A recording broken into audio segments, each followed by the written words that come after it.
Welcome to day 2 of the Anglo-Caledonian Rally. We are in Scotland for the second leg of action, and we've got 8 stages for the crews to tackle today.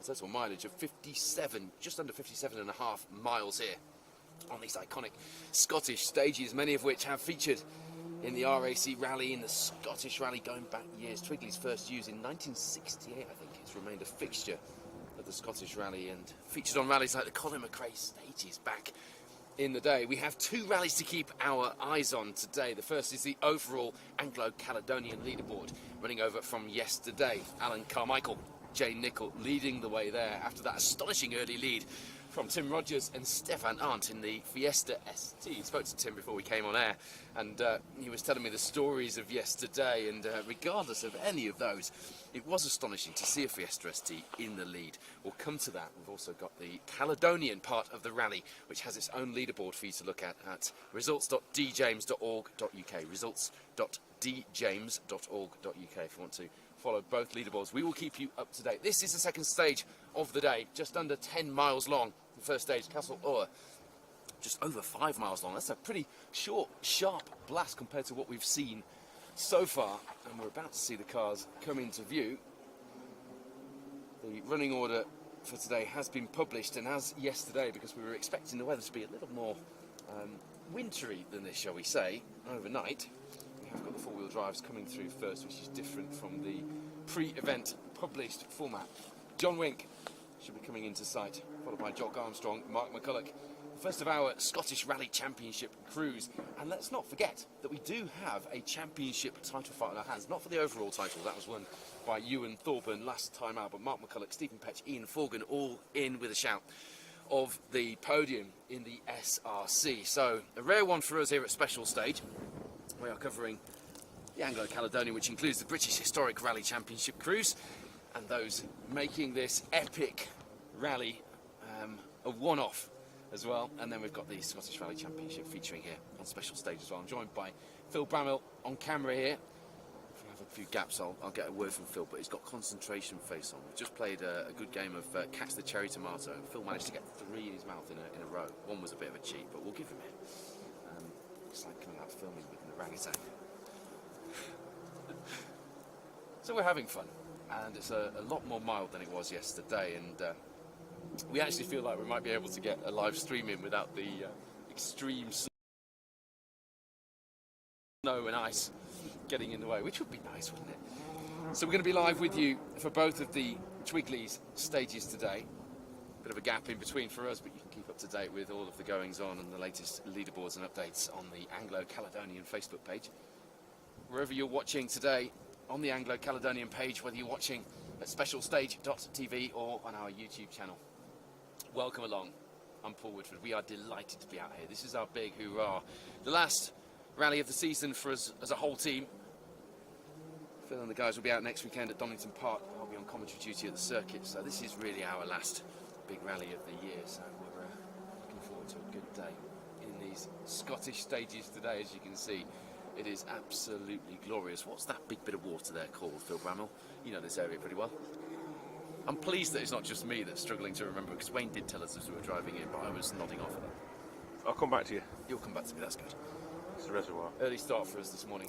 We were out of our accommodation at 6. Well, that was the plan. I think we were a little late than that in the end, weren't we? Trying to get 3 blokes.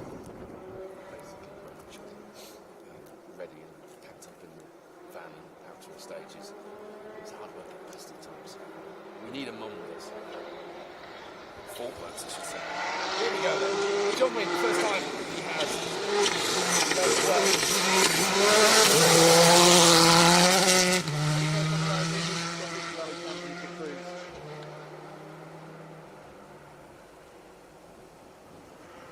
He was 4th fastest through the opening stage as well. 6:20, 5 seconds behind Jock Armstrong. First fastest time, Ian Forgan. An identical time to Ian Forgan, 6:15. Mark McCulloch splitting here, and John Wink with a 6:19. Stephen Petch only a second behind in 5th place. Then a little bit of a gap back to Scott Peacock, Martin Erskine, Simon Hay, and Johnny McKay. The times that I've got through so far. the Scottish Rally Championship leaderboard. Very close then.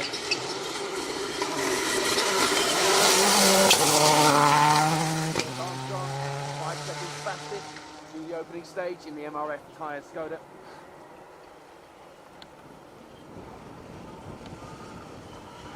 I like the early stages when they've got significant stuff up. The tracks and the lines that the drivers are taking. We will just see. Jock Armstrong first. That's the other side of the lock. That is a lock, isn't it? Not a lake. It's real Scotland. That's how it works, isn't it? It's concentrating. I'm saying your name stuff is not. It's mild temperatures, about 10 degrees, I think, when we left the van to walk up to our location here. So a world of difference compared to yesterday with those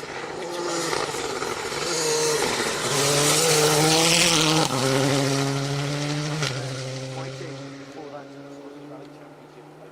The runner-up spot still yet to be decided here at the final round on day 2.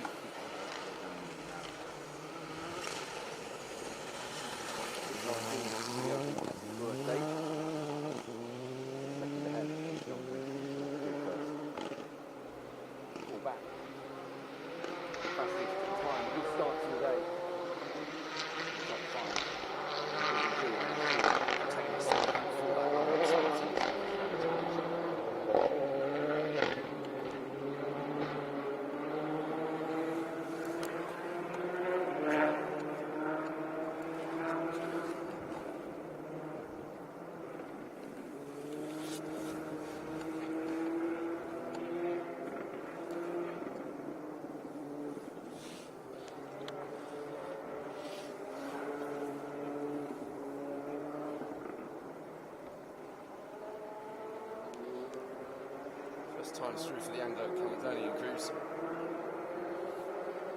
First stage.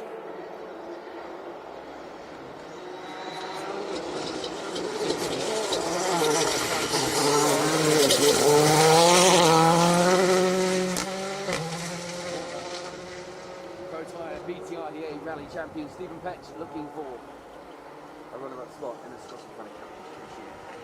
In the FG Edge. On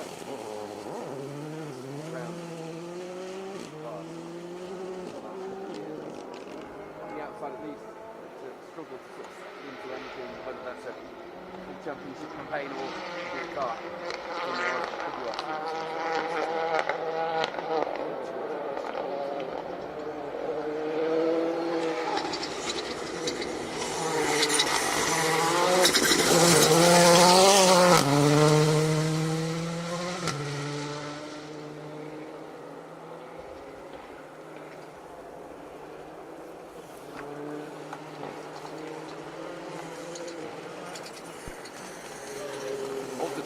That we do have times for through the Castle Ur stage on the Anglo Caledonian. I think I'm with you now. I'm not sure the mic was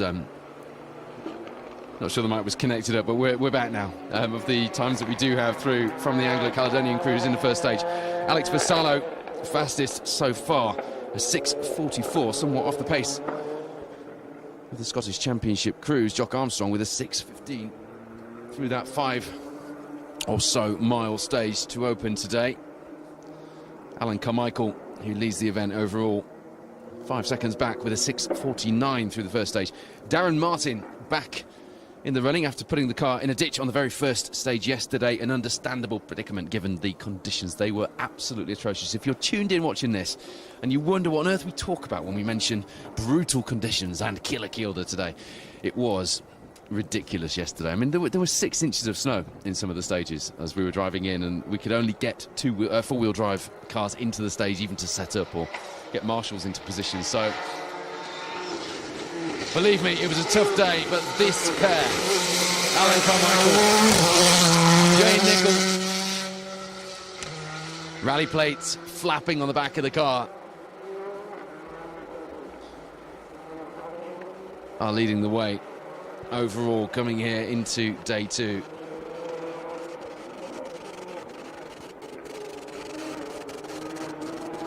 Overnight then, Alan Carmichael led from Seb Perez in the Amigos tequila-flavoured beer-sponsored Porsche 911. The car and driver combo that has taken the British Historic Rally Championship before the rally even began, with Mark Higgins taking a shoulder injury, not able to compete here at the final round this weekend.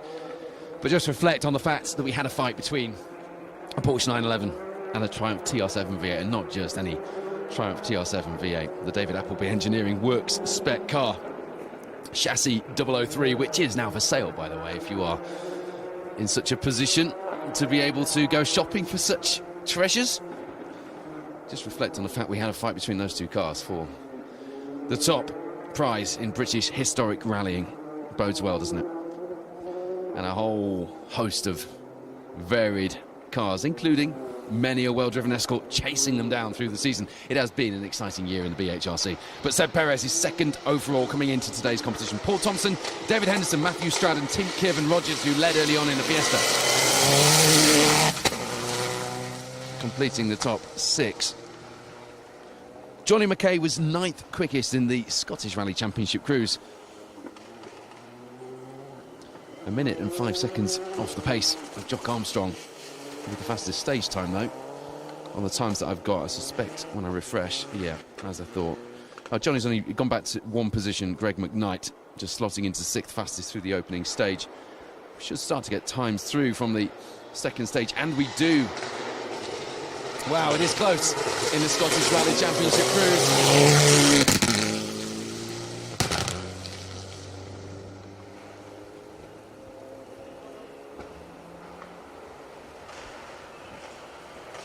Scott Peacock there in the Evo.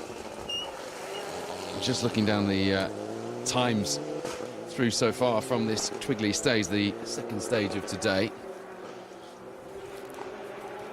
Jock Armstrong once again quickest, but Mark McCulloch on an identical overall time on that stage. That leaves the order: Jock Armstrong, Mark McCulloch, Ian Falcon, John Wink, Stephen Petch. Mark, Ian and Stephen all fighting for that runner-up spot in the Scottish Rally Championship coming into this final round of the SRC. And it is mighty close. We should, hopefully.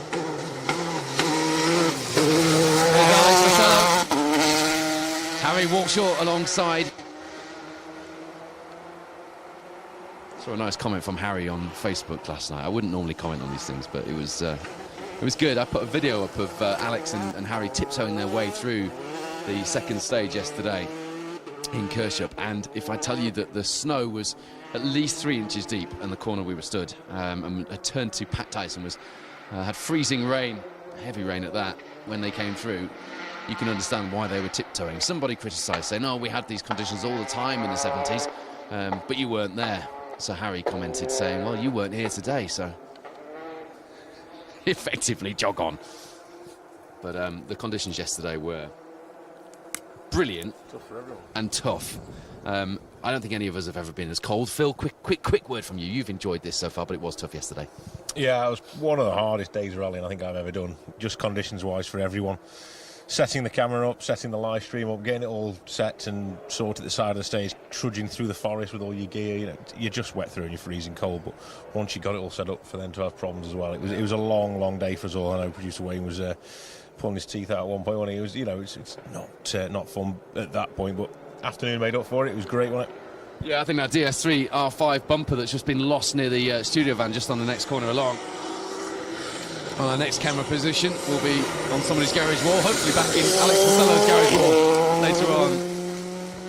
Darren Martin, Dan Hurst there in the Fiesta, who put their car off into the ditch on the first stage yesterday. I'm pleased to say back super rallying. Yeah, yesterday I was pleased to welcome back this morning parts of my body which I wasn't sure whether I'd lost yesterday, because I hadn't been able to feel them for quite some time. Thought, there you go, I'll leave you with that thought. I am, of course, just talking about fingers and toes, but they really did feel like they'd gone. So it's nice to be back out here in very different conditions, but it does, if you were to see the two screens, it is relatively warm, isn't it, compared to yesterday. We feel like we're being treated royally today here in this Scottish almost sunshine in Twigley's, a stage used since 1968 on the Lombard RSC Rally. That wouldn't have been a Lombard RSC Rally back then, would it?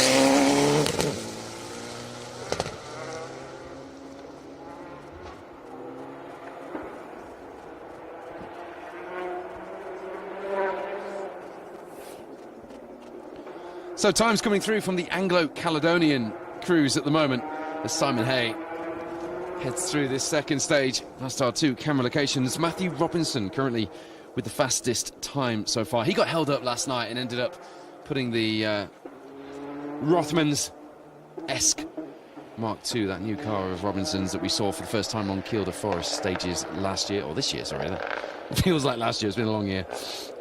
He's put the fastest time in so far, just a second quicker than Seb Perez at a 6:42.43 for the newly crowned British Historic Rally champion. Alex Vasallo in the Citroen DS3 R5 that you just saw through a further second back. Then Rudy Lancaster, a second back from him. Adrian Hetherington, another further second back. Amazing camera shots here. You just see in one of those potholes, I think, that Alex caught on that DS3 R5, just looking back at the replay there. Just flicked the rear bumper off, didn't it? Just didn't hit anything. We can sell that back. No, I'm putting it on my... I'll take it home for Mrs. Woodford and put it in the living room. Should be really chuffed. It'll go with Nick Dobson and Steve Pugh's spoiler off the Escort. Actually, yesterday we weren't far from where that happened, were we?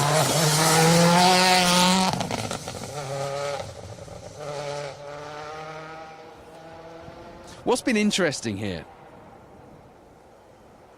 as you see Paul Walker and Geraint Thomas, who again, Super Rally, after retiring from the results yesterday.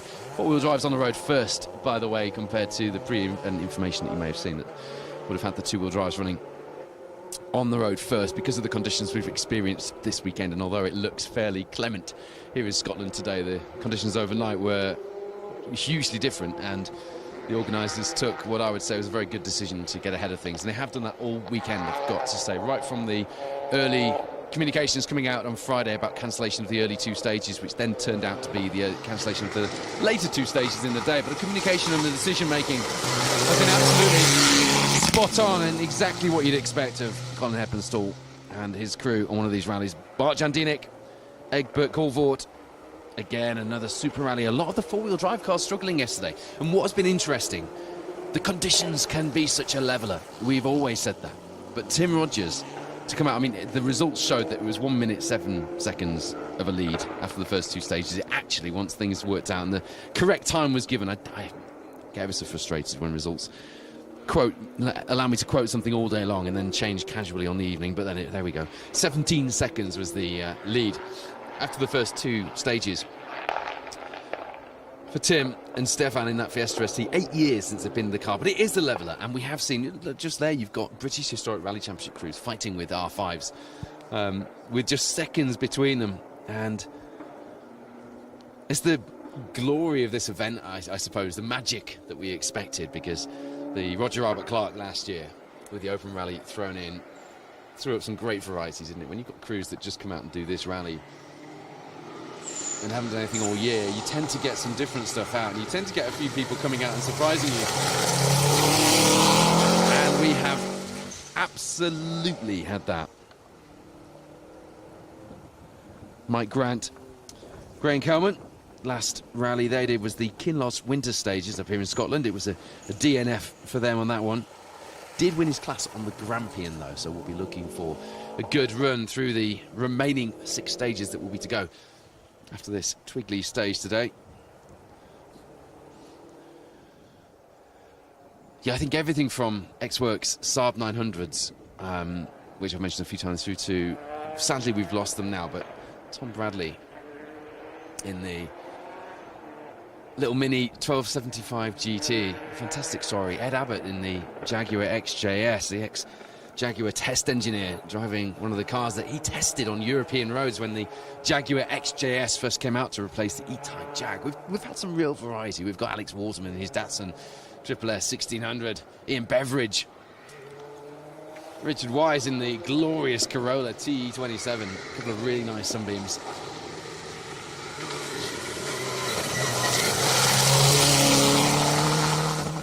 Mike Motes, Gary McDonald came 6th in class on the Snowman Rally.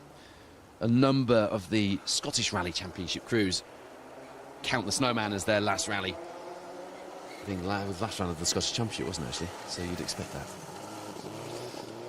Ewan Thorburn emerging as Scottish Rally Champion, not here this weekend to end his season with one last fight.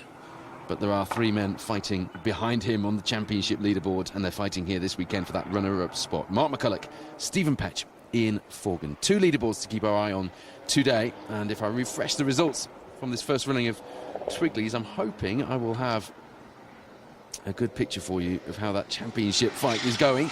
Mark McCulloch leads the way at the moment from Ian Forgan. Stephen Petch a little way further back, but not far. It is mighty close for that Scottish Rally Championship leaderboard.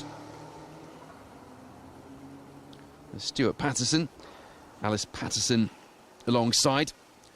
Not one of the Scottish Championship crews, but joining us here on the Caledonian Rally for the second leg, 57 miles over 8 stages that make up this second day of the Anglo Caledonian Rally. Last rally for them was the Pendragon stages. It was a drive shaft ending their day earlier. But Stuart cannot be counted out from a strong result today. Won his class on the Scottish Rally. Was Twigley's in the Scottish Rally this year? I think it was, wasn't it? Oh, I would expect. Sure, I'm sure it was. I'm sure there was a Twigley stage in the Scottish Rally this year. So keep an eye on that Impreza pair. Because just as yesterday, perhaps not quite as much so throughout the leaderboard, but just as yesterday, we do expect some surprises today. And it's normally when we cover these events, you've got leaderboards full of crews who are used to fighting alongside each other. They're battling with the crews around them on the entry week in, week out. Here we have a whole crop of different championships all merged together. Competitors from the Pro Tyre BTRDA, competitors from the Scottish Rally Championship here on day 2 from the BHRC, and then one-off drives like the one we've seen from Tim Kerr and Rogers, and a number of crews as well coming back out after decades of not doing any rallies. It's been a year for that, seeing quite a few comebacks from drivers up and down the UK, and that's been really good to see. And this event has been a bit of an inspiration for a lot of people. Ed Abbott, for example, who we first saw on the, I think that was Kilda, wasn't it, when we first saw him? Or was it Nicky Grist in that Jaguar XJS? But this was his motivator. This rally was the one that he decided he'd been doing hero events in the Targa type historic events in that Jaguar XJS, and he decided to basically re-prep the car into a stage car and come out and do this rally. And I just think that's wonderful. I really do. Tom Bradley as well has vowed to get back out and do another rally in that little mini 1275 GT next season. So we really, really hope to see that. Gutted for he and Nick Wilkins yesterday to be out with a bolt came loose in the diff and broke the diff casing from the inside, whichever way around you say it, sounds pretty horrendous, doesn't it? Love the thrum of a Boxer GC8 Subaru engine. That's Neil Phillip. Ian Phillip alongside. They were quick as well on the Snowman Rally last time out. 5th in their class, 39th on the overall leaderboard. They took a 2nd in class on the Grampian as well before that. So go well here, and will be no doubt looking to string together some good stage times today. Results.djames.org.uk is where you need to be for your results. Be a very short gap before we get the 2-wheel drive crews through, but I am pleased, Phil, to see a lot of the 4-wheel drives who we lost yesterday in those conditions back out to join us today, because the variety on this entry has been brilliant. Yeah, it's been great, hasn't it, this morning? Nice to see him out yesterday in the snow, tippy-toeing through first and clearing the road. Did a bit of a job for everyone, didn't they, yesterday? And then today they managed to put the foot down a little bit, and it's been great to watch them. This is a fantastic bit of stage, isn't it? So we were talking about this yesterday. The pace on the stage yesterday, for us normally, we get to see the cars through a lot slower and the conditions like that, but it frustrates me a little bit to see some of the comments from home saying that how the drivers are tiptoeing, but you can't overstate how treacherous that was. It was thick snow, but underneath was packed ice with heavy driving rain, making it icier and icier as the day went on. It was getting colder as well, wasn't it? It was really odd, actually. I was talking to the marshals up on the junction that I went to in the afternoon in the dark in Kershaw for the second run, and I walked from the van. I walked probably about a mile with all the camera gear, and I trudged through the forest. The first sort of 3/4 of a mile, you could barely stand up. It was sheet ice. Brilliant to watch. And then I walked, yeah, I bet it was for you guys, and then I walked over a wooden bridge, which I expected to be really slippy, reasonable amount of grip, and I stepped off the bridge on the other side of it, and it was like it was a different surface, and I couldn't get over how before the bridge it was really slippy and really icy. I think it was because of the water running down, though, wasn't it, at that part of the stage? There was a lot of water running, and that was sort of took away. When the rain came and the water across the streams, those areas seemed to be a lot clearer. But I just want to say, for anybody watching at home that got a, maybe thought, why are they driving so slowly? Why are these four-wheel drive cars tiptoeing through the snow? Well, because it's a long way to go. 130 odd miles of stages, and you don't want to chuck it off in the snow on the first stage. You can let a few people get a bit of a steal a march in the snow on the first couple of stages. That's about being sensible. The other thing that came in and during the second half of the event yesterday was the fog. Yeah. The fog was really tricky, and that affected people like Tim Rogers, who were running further down but were fighting for the top times. Yeah, you'll see on the footage that I took, it will come out on no doubt on social media and in the coming days, that you can see as the cars are heading away from me, everyone was turning the lights on and off, trying to find the optimum sort of viewing or visibility. It was really difficult. It came out of nowhere really, and made things very difficult. For once, I can actually talk first hand about that, because the fog at Cadwell last weekend, Julia Perry was advising me to turn the beam off and take the spotlights on and off to try and find that. And I saw what that was like, trying to pick your way through. You're trying to do that as well as everything else. It was a tough day for our competitors yesterday, but here is your British historic rally champion. Seb Perez absolutely on it. Second overall coming in here. Phil's got a big smile on his face. That's what we wanted to see, wasn't it? Lovely. Dale Bowen alongside for this weekend. Gary McElhaney stepping out of the car, having won the title with Seb this year in what will, I'm sure, be an epic title fight we'll be talking about for many years to come. Porsche 911 versus Triumph TR7 V8. He was second to Ben Friend, actually, on the track rod. 2021 champ Ben Friend still got it.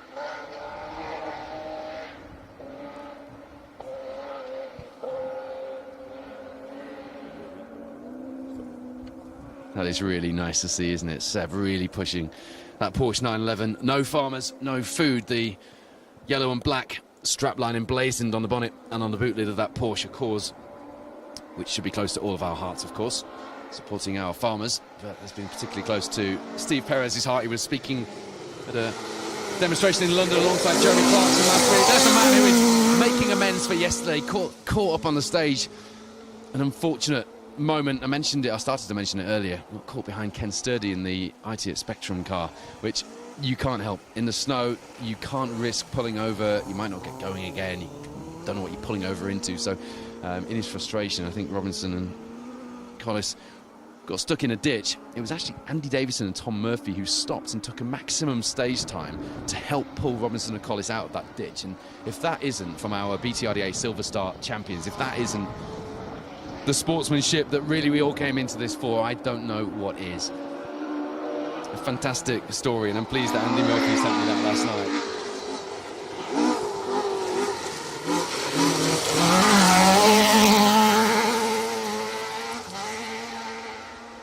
There we go then. Greg McKnight, Harry Marchbank alongside. Retired on the Snowman Rally with a gearbox issue, but he won his class on both the Grampian and the Scottish rallies, and will be looking to end the season on a high here. 11th overall in the Scottish Rally Championship standings coming into this final round. A point to prove perhaps after that retirement last time out. He was certainly on it past us here, and you see from the second camera location as well. Some lovely action here in Twigleys. If you're just tuning in, welcome to Special Stage. I'm Paul Woodford. I'm joined by Phil Bramwell here. We have Sam Leonard on the second camera. Wayne Goldring producing in the warm in the Special Stage studio van. He did go and do some filming last weekend though, didn't he? So still keeping his hand in, old producer Wayne. He does smile every now and again. But it's been a mammoth effort from the team yesterday. The technology was a challenge in the conditions, so fair play to the guys. That's their part in this yesterday, and they did a marvellous job of keeping things running. And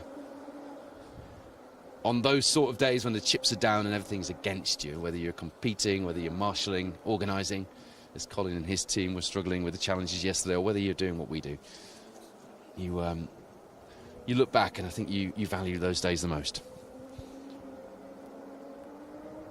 Yeah, if you are just tuned in, this is the second stage on day 2 of the Rally Anglo Caledonian. It is the final round today of the Scottish Rally Championship. Those crews joining the ranks of the British Historic Rally Championship, and indeed those crews who have come out for one big last hurrah in 2024, most of them here on this 2-day marathon event. Only 2 of yesterday's stages were cancelled, which is a remarkable feat if you look back and look at those weather conditions. It did mean a late finish for many of the crews. I think it was about 11:30 last night that I got a message from Tim Rogers to say just made it back to the hotel, having got things re-prepped and ready to go again.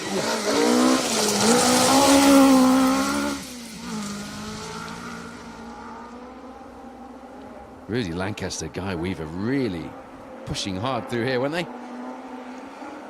If we look at the times from Castle Ur, Rudy was 4th fastest through the opening stage today. 5 or so miles of Castle Ur, just as the crow flies, a stone's throw from where we are here in Twigley's.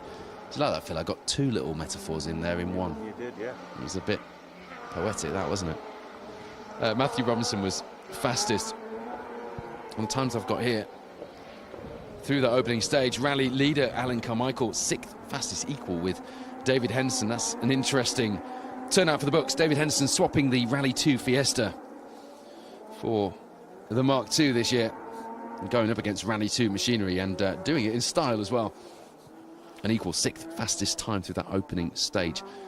Alex Vasella, the first of the 4-wheel drive cars on the stage times through Castle Ur in the overall Anglo-Caledonian leaderboard, in 3rd place, just 2 seconds off the pace of Matthew Robinson, who is on a charge, trying to make amends for the hold-up last night, and the understandable hold-up, I've got to say. I say that without any criticism whatsoever to anybody involved. These stages, when they're covered in snow, are incredibly difficult when the visibility is bad as well.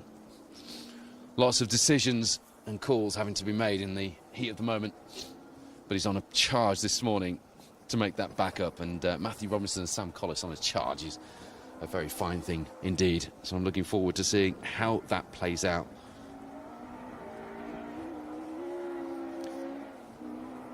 So we haven't got all the time through yet from this second stage, but going into this stage, Alan Carmichael had a lead of 34 seconds over historic rally champion Seb Perez. Paul Thompson in Steve Bannister's Ethel, believe it or not, and channeling Pentia Ricola this weekend, was in 3rd place.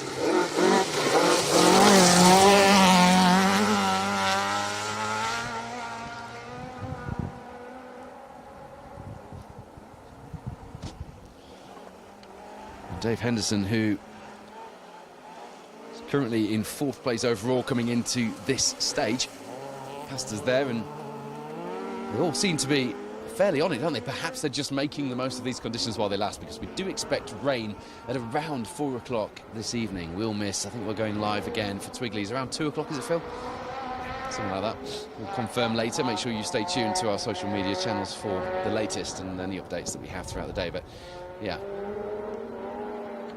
the rain due to return, and the wintry conditions as well. It's due to get colder, and we're supposed to have 40-odd mile-an-hour winds later. The winds where we were last night in Carlisle were horrific overnight, and they're actually okay so far today, dare I say it. I've probably jinxed that entirely, but we were expecting them to be worse than this, weren't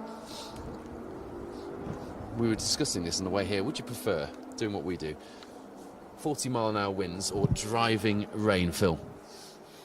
I can deal with rain and I can deal with wind, but only when they're not together. As soon as you get them together, you're knackered. Absolutely go.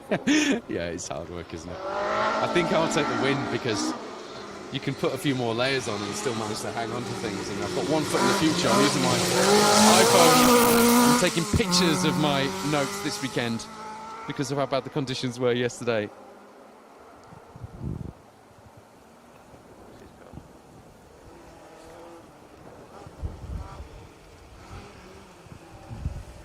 Paul Thompson there, who was 9th quickest through the first Castle Ur stage, and currently lies 3rd overall on the Anglo-Caledonian leaderboard in the...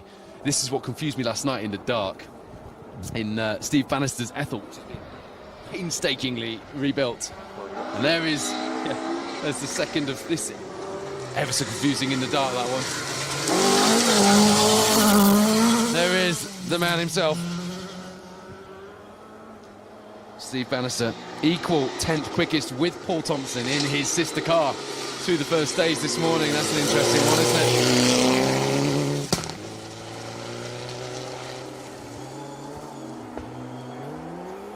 There's Martin Erskine, Ewan Murdoch. Some of the Scottish Rally Championship crews just slotted in here into the running order, running fair way down the order there. And there's Paddy Munro, Andrew Stevenson alongside, 12th overall in the SRC standings coming into this final round. Took a second in class last time out on the Snowman Rally, 21st overall. So another man who you can expect to be mixing up the leaderboard today.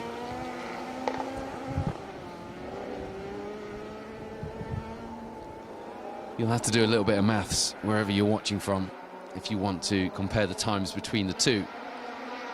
The crews doing both days feature on a different leaderboard at results.djames.org.uk compared to the crews doing just today's Caledonian leg of the rally. Mainly, it has to be said, there are only a handful of people not in the Scottish Rally Championship contingent doing today's only rally. Random fact, by the way, I got sent by Craig Smith earlier. Chris Lees, who's in with Ian Forgan this weekend, normally to be found alongside Dave Henderson, but he's on Scottish Rally Championship duty this weekend for day 2 of the Anglo Caledonian, is obsessed with Kermit the Frog. Now, there's nothing wrong with that. I think we all were at some point in our lives, and, you know, most of us grew out of it, but then we still play with toy cars, don't we, Phil? So just a random fact. I was asking Craig if he knew anything this morning, if there was any news from the Castle Ur stage or the preparation for this morning, and that was the fact I first got back from him. Wow.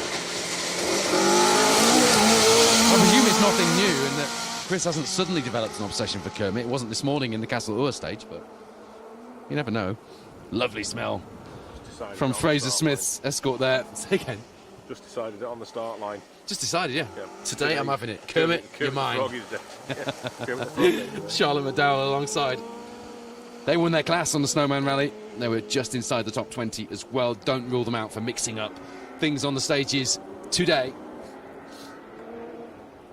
Yeah, it was just a really random fact to get back. I was expecting, you know, who'd had trouble overnight, who hadn't started, but no.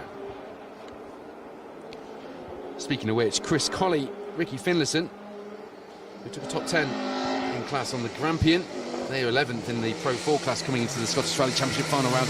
They didn't start. I mentioned it earlier, I'll mention it again, because it's a wonderful fact. Andy Davison, Tom Murphy, our Silver Star champions in the Pro Tyre BTRDA Rally Series, stopped last night, taking a maximum stage time in order to help Matthew Robinson and Sam Collis out of that ditch.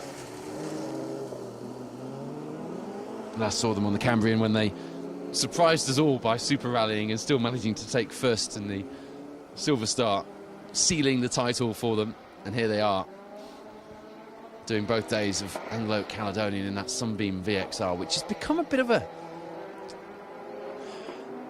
can I say iconic yet? It's certainly a fixture, a regular fixture of British rallying.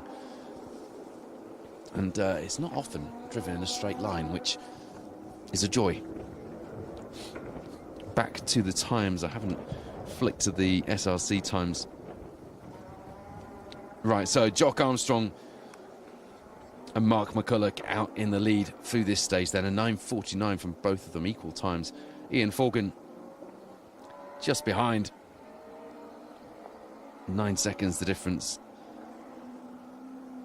Then it was John Wink, Greg McKnight and Stephen Petch through this second stage. That leaves the Scottish Rally Championship leaderboard after 2 stages like this. Jock Armstrong leading 4 seconds ahead of Mark McCulloch.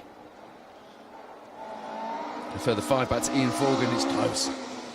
John Wink, Stephen Petch, Greg McKnight, Scott Peacock, Simon Hay, Johnny McKay and Mike Grant completing at the moment the top 10 after 2 stages in the Scottish Rally Championship crews.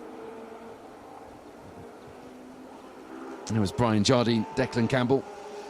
Did their last 3 events in Ireland. One of the crews who made it through unscathed yesterday. They did take a podium, I think, in B10 on the Malcolm Wilson to start this season. There's something about the air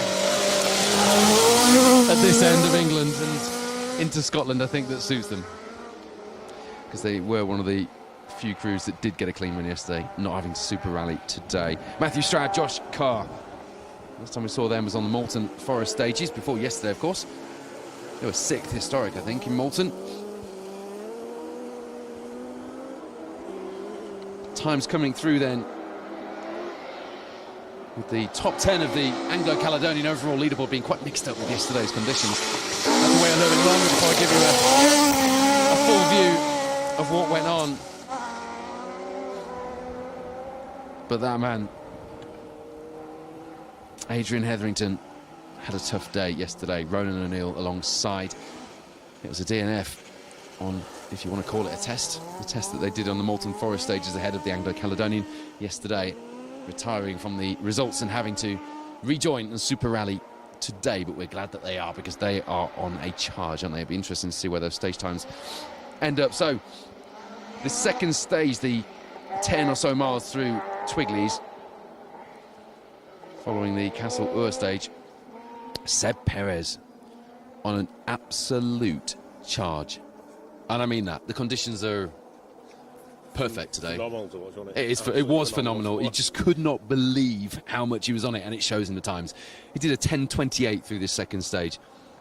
Alex Vasella was the closest to him in second through this stage, and he was a 10:37.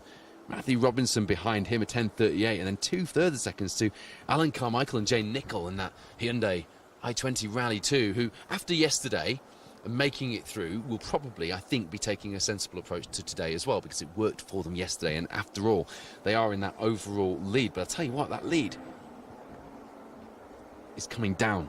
It was 34 seconds coming into this stage. It's now 22 seconds. A historic Porsche 911 against a current WRC spec Hyundai i20 Rally 2 is quite a spectacle unfolding here, isn't it? The sun just streaming through the trees here across the loch.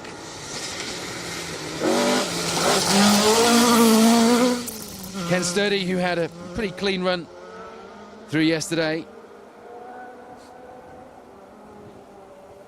put in a 23rd fastest time through the opening stage this morning, the 5 or so miles of Castle Ur.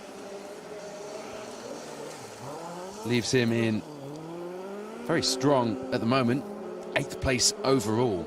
He took a 6th overall, I think, at Cadwell Park last weekend. Very different prospect, of course, and a very different car as well in the ex-Baz Jordan screaming Avenger. But in that historic Escort, he's certainly doing the business. Had a clean run yesterday, just behind on the overall leaderboard coming into this stage, that is. Just behind Matthew Robinson, but quite a way behind.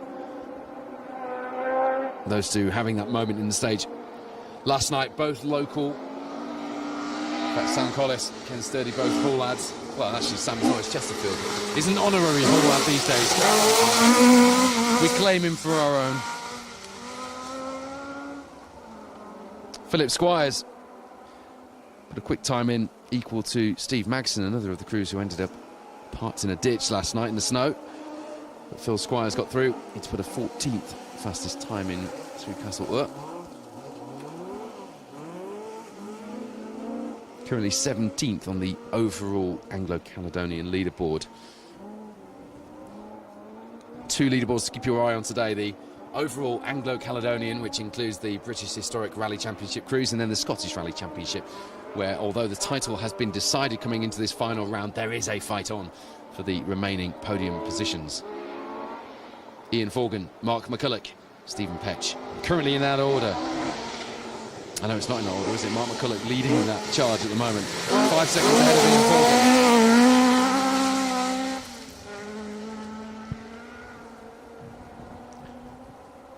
Tony Thompson, John Connor, again another of the BHRC crews yesterday, struggling with the conditions, putting the car off the road and having to super rally.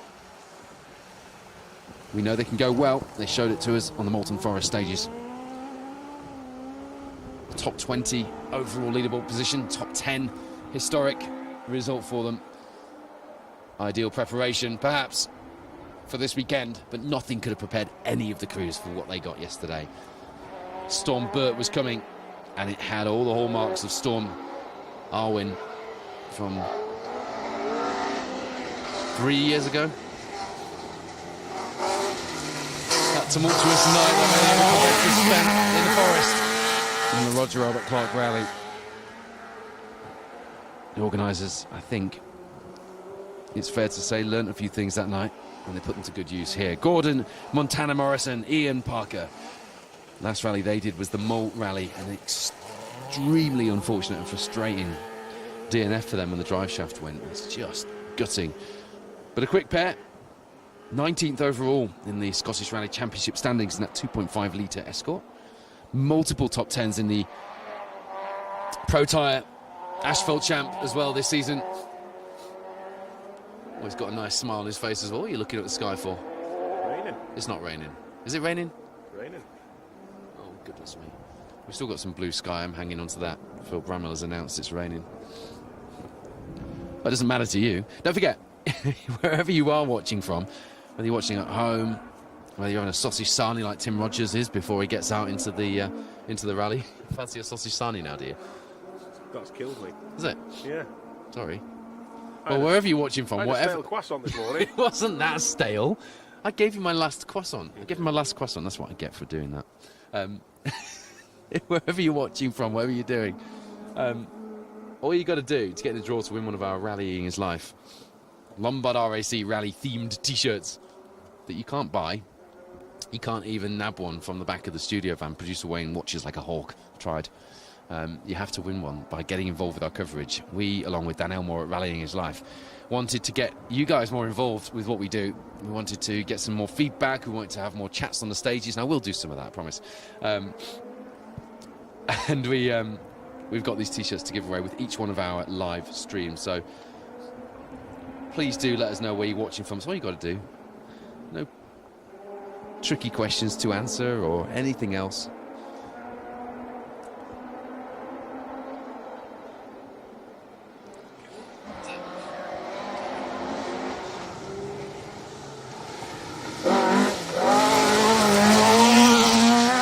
Eddie Lewis, Sean Cunniff. That looks good, doesn't it, with the 4 spot lamps across the grille. Don't know if anybody saw the photos from the Silver Fern Rally, but they've had some extreme conditions as well, and they put a post up this morning with pictures of their extreme conditions and pictures of our extreme conditions. I still reckon they're a little warmer than we are, though, over in New Zealand, but some great-looking rally cars doing Silver Fern this year, just as there are doing the Anglo Caledonian here. Hello to Antonio Giovinazzo. Ciao. Stephen Jurb pointing out that Robbo's Pirellis are working very well. They certainly are, aren't they?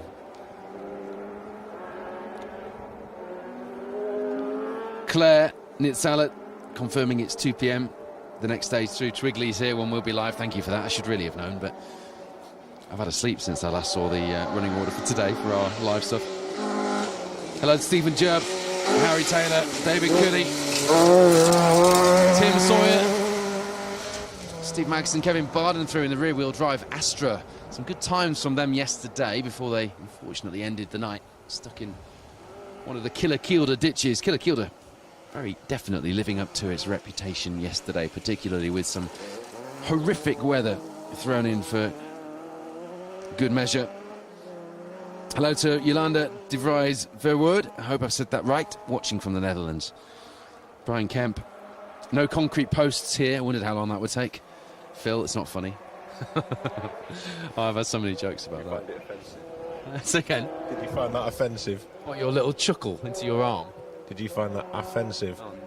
Thanks, Paul. You got there in the end. I got there in the end. There's so many jokes about Cadwell hitting concrete posts since last week. Hello to Steve Middleton, watching in County Durham.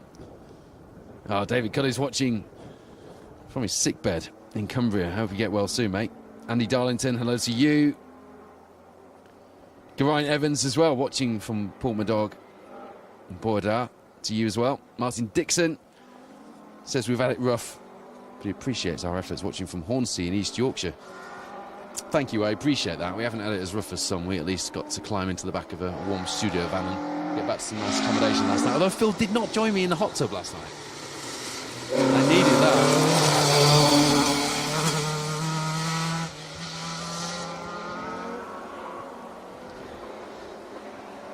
Andrew Robinson, Kev Wilson. just outside the top 10 in the Historics, and the Malton Forest Rally have done well so far this weekend. And now they get to see how they'll go against a Scottish Rally Championship Mark II. Donald Peacock, Mari Riddick. First H2 home on the Snowman Rally in the SRC. And indeed, come here. I think they've already sewn up the H2 class in the championship. If not, they're on course for doing so today, from 28th on the overall championship leaderboard in that 2-litre Escort. Hello to Elwyn Pritchard, wishing Julian Burley, Emir Hall from Bala Motor Club good look on the Silver Fern Rally. Hello to Steve Perez as well, who is watching along, and I hope, Steve, you caught just how much, you can see from the stage times, but just how much Seb was on it earlier, because that was some sight to behold. We really enjoyed that, and I know he's carrying some very special slogans on the car this weekend. No farmers, no food. You won't often find me reading out potentially political statements on air, but I think we can get away with that one, can't we? It's a cause that is very close to all of our hearts. So good luck with your campaigning there, Steve. We're all behind you. Caroline Harkness, there you go. Now that you've mentioned sausage butty and farmers, it's my stomach's. Yeah, I need some food. Dear me. I've probably got another cherry tomato if you want to play that game again. We could do it live on air. I'm all done with cherry tomatoes. Oh, you're all done with cherry tomatoes. You did very well, though. You did 3 in a row. One of them was a bit of a cheat, but... Caroline Hartness, hello to you. One eye on the laptop watching, one eye on the road watching the cars pass outside a house in Borland. Cadwell Park Fence has commented, my Scottish brothers are so glad to be safe this weekend.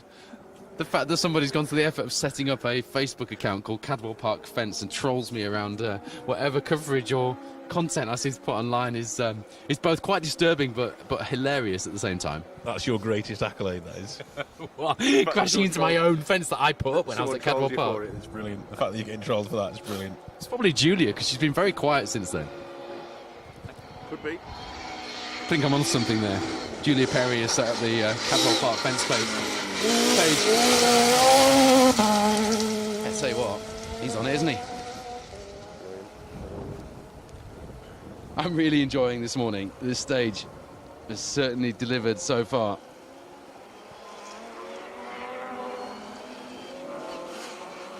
And many of the crews who had struggled yesterday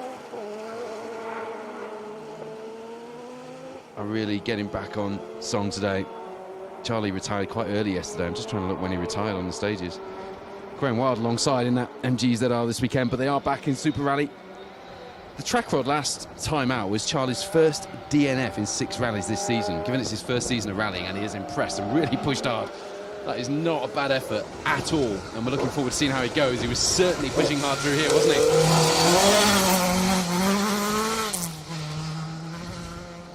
Willie Stewart, Peter Carstairs, they won their class in the SRC on the Grampian in 2018, which was the last time we saw them, I believe. Haven't seen them on the stages for some time.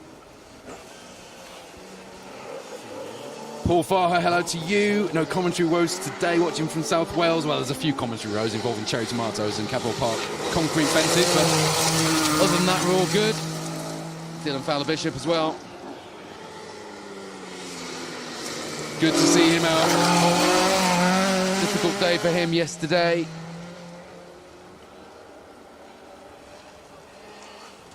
Followed by Neil James and Steve James there. Dan Evans alongside Dylan in that micro. We last saw him on the Woodpecker Rally when he won the Bronze Star category. Be quick in that micro. It's a shame that he didn't get things strung together and had an unfortunate day yesterday, because that would have been quite something, I think. Hello to Nick Young, currently at home after a long drive from Buckfell. Thank you for marshalling. Neil Howbridge, that's what I like to hear. He's watching the coverage, listening to us up at the farm, fettling the Anglia. That is going to be one special Anglia, and I can't wait to see that. I'm going to pop up there when you're working on it one day and surprise you and come and see it, 'cause it looks epic. Just as Dylan Fowler-Bishop gets past us, is Mam. I love that she's written Mam. I like reading Mam. Chloe Fowler-Bishop. His Mam and sister watching from home in South Wales. Hello to Dan Elmore, David Scarrett, Paul Bulmer.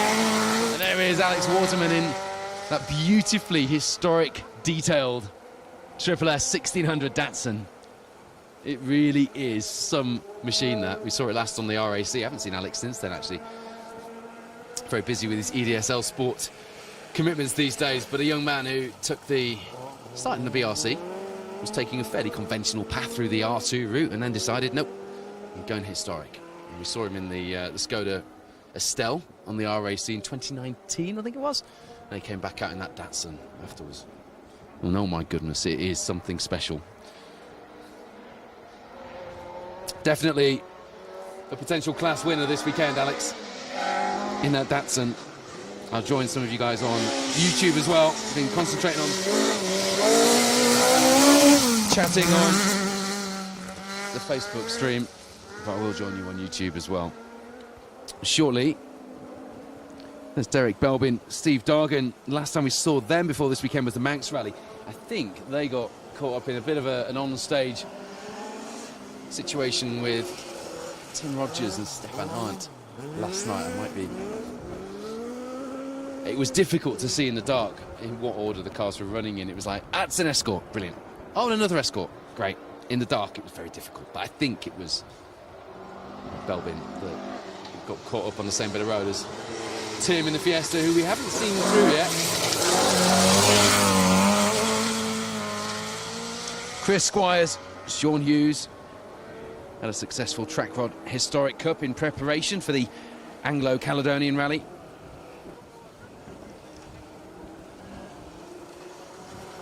We do appreciate, I mentioned about reading comments, Harry. It's more than just comments. We appreciate you spending your time with us and joining us for these programs, because without you, there'd be no point in being here, would there?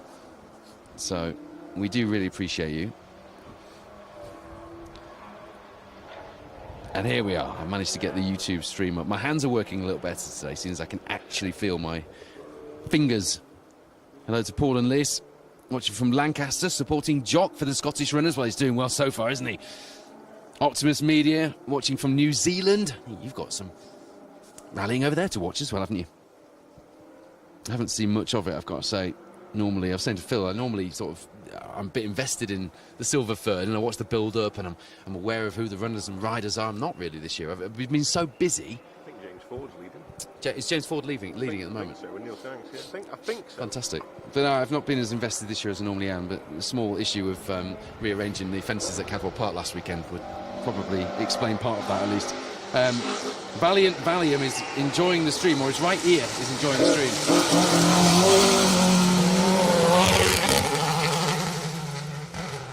Mike Roberts and Ken Bowman being chased down there by, was that Justin Gunning? Michael Motes, I think, in the Clio RT3. They won their class on the Snowman as well.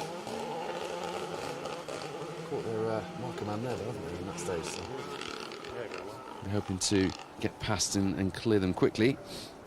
Hello to Philip Atkinson. He says, hello, is anybody there? We are here.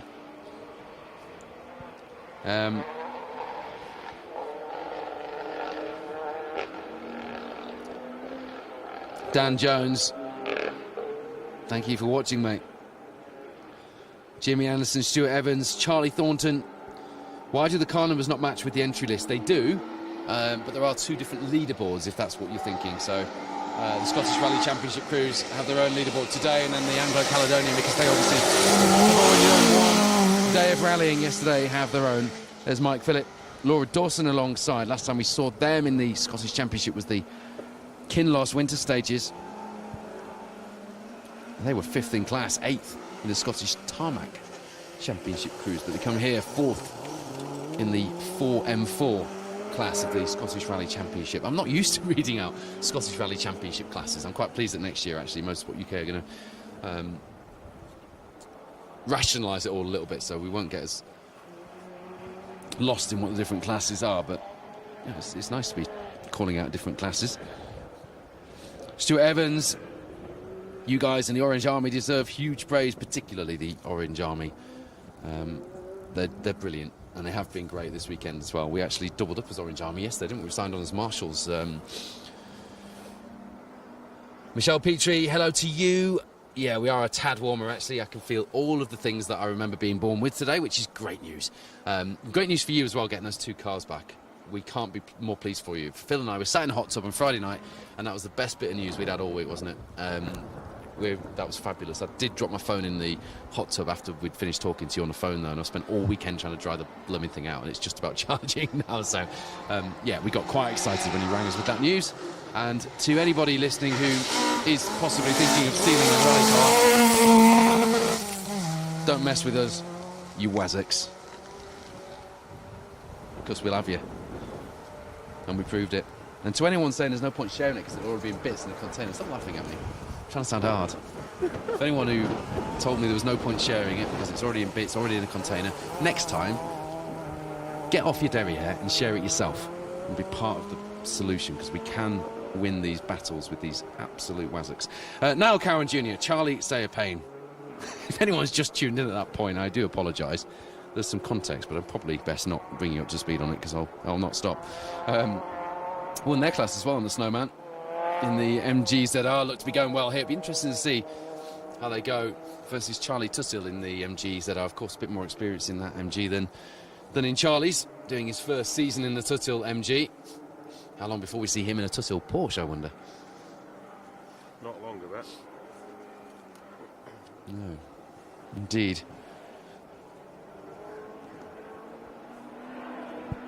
Colin Steer, what a major difference in weather conditions. Hats off to the special stage team for fighting elements to give us rallying in our homes. Special stage has commented bacon would have been ideal, Colin. Not sure what that's in response to. It's not going to help with Phil. Already feeling hungry, is it?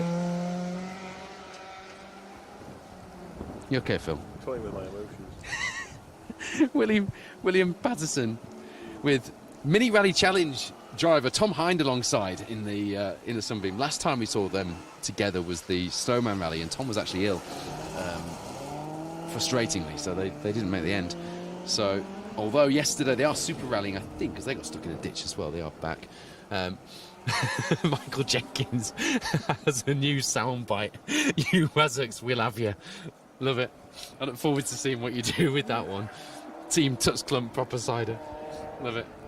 The new flavoured cider. The new flavour, the new flavoured Tuts Clump cider. Yeah, I'm talking about Mike Jenkins, who, along with Jordan Joynes, became the B10 champions in the BTRDA this season.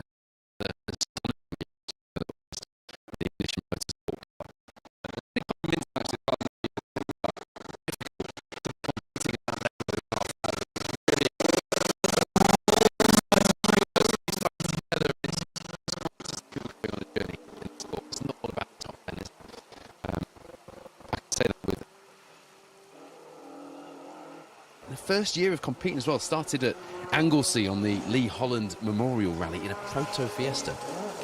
Some start, isn't it? We've got people on the entry list this weekend whose first rally was the RAC in the 70s or the 80s.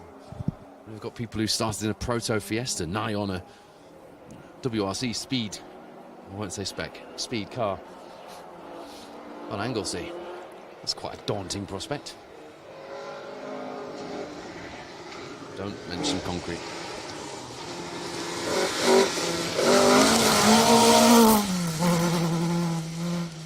David Goose, Ashley Trimble haven't been out since the East Riding stages, but they were 10th historic car home at the beginning of the year in Beverley in East Yorkshire. Say again. Yeah, went off yesterday. I was just going to say he's got a cross next to his name on my notes. He went off in the Super Rally. I think another of the crews. There were a lot of crews on. In the stage yesterday. A bit of damage there on Walter Henderson and John Kinlock's Escort. You saw the near side front headlight knocked out. Or if that's from a pothole. I wonder if that's from a pothole. It could be, you know, because the potholes through here are absolutely brutal. In fact, Seb Perez dropped me a message and said, "Is there any snow?" I said, "No, but watch out for potholes." And in fact, any competitors who text me this morning, I mentioned the potholes too, because they are pretty bad. The speed he was going, I imagine he didn't feel any. Well, he actually did avoid them. He was right on the inside there, and they know where they are, of course, from the DVD, but they were told they'd be filled, so don't want to get caught up in one of those with the wheels at a funny angle, do you? Funny angle. Listen at me. No such thing as a funny angle for the wheels on a rally car, is there? You wazzock. We'll have you. Yeah. Look, the way I see this, it's all about entertainment, so there we go. Hyde Park Media watching from home in Hull now, my hometown. It's actually not too bad a journey back there, is it? It was in Gowanburn last night. Didn't go to Scotland, wished he had. Do you know what? If we'd have been toying with the idea, and I was speaking to Andy Scott as well from Accelerate Media, and bless him, he had a right issue last night, and it's never nice to hear people having a tough time, particularly when they're on their own in the car. I wish we'd known, because we could probably given him some moral support at least last night, couldn't we? But had a bit of an issue and managed to make it out this morning. Slept in the stage last night. But if we'd have read the reports last night of how bad the snow was in the stage, and genuine reports from people I know, we probably would have thought twice about getting in. But honestly, it's like two completely different worlds, never mind. Two completely different days. Drexel, Gillespie, Jill Cotton. Didn't finish the RAC last time out because of oil pressure, but they're going well here this weekend in the little C3 class. Marco and Escort, you may remember them from the Volvo Amazon that they both did the RAC in 2019. We need more Volvo Amazons out on the stage. David Parry says, good morning from the Isle of Man. Great to see so many Saabs. Yeah, Phil's competed on some historic events in a Saab 96, haven't you? And we used to go to school clinging to the back of my mum's roll cage in a lime green one, channeling her inner Stig Blomqvist, I'm sure. But it wasn't a great day for Saabs yesterday. We didn't have the little two-stroke through, did we? Here's a car we love to see out. John Davies, Kevin Jones, retired at Pembury a little while ago with an engine failure. They're back out with a new one. It's only John's second rally this year, and he's been going well in that Mark II Astra. The preserve of quite a well-heeled rally driver, the Mark II Astra. It's where Matt Edwards started his rallying in a Mark II Astra on North Wales rallies, and ended up being a three-time British rally champion. Louise Aitken-Walker, yeah, but she didn't start in a Mark II Astra, did she? But she graduated to one. I'm trying to think of people who started in one. I mean, there's a few people near me.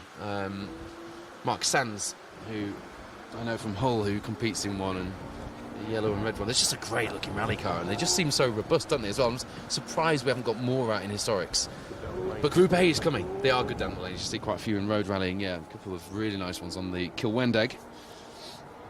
Which, by the way, if you've ever wanted to get to a rally, for me it was the Kilwendeg. I've always promised myself, but if you've ever, just do it, because you won't regret it. It's that flashbacks to how amazing that night was, and thanks again to Mark Williams for his hospitality and taking me around the place. There's Ian Beveridge and Richard Wise, another crew super rallying after getting caught in a ditch. Didn't look like they've done any damage to the lovely Corolla TE27, but it is a glorious car to see out. It's a car that gets me talking